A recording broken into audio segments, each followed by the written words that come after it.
पिंजारी गँगची दादागिरी, मोमीन वाजेद यांना हप्ता न दिल्यास जीवे मारण्याची धमकी.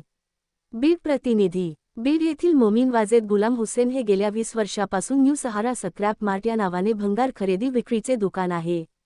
ही जागा सरकारनं प.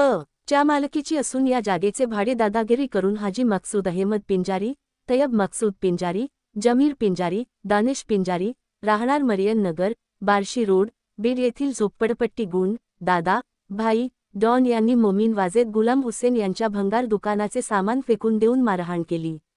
त्यांचे दुकान बंद केले. पिंजारी गँगची दादागिरी, मोमीन वाजेद यांना हप्ता न दिल्यास जीवे मारण्याची धमकी.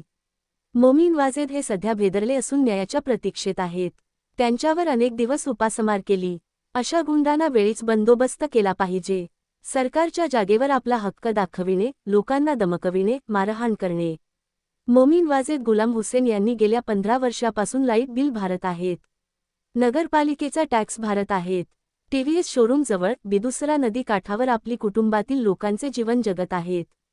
पिंजारी कुटुंबाचा बंदोबस्त करण्यात यावा अशी मागणी संदर्भात पोलीस निरीक्षक पेठ, बीड पोलीस स्टेशन, पोलीस अधीक्षक बीड, स्वच्छता निरीक्षक न. प. कार्यालय, बीड यांना दिलेल्या तक्रारीत मोमीन वाजेद गुलाम हुसेन म्हटले आहे. पिंजारी गँगपासून सुटका मिळेल अशी मागणी पोलीस प्रशासकीय अधिकारी यांच्याकडे निवेदन देऊन मागणी केली आहे.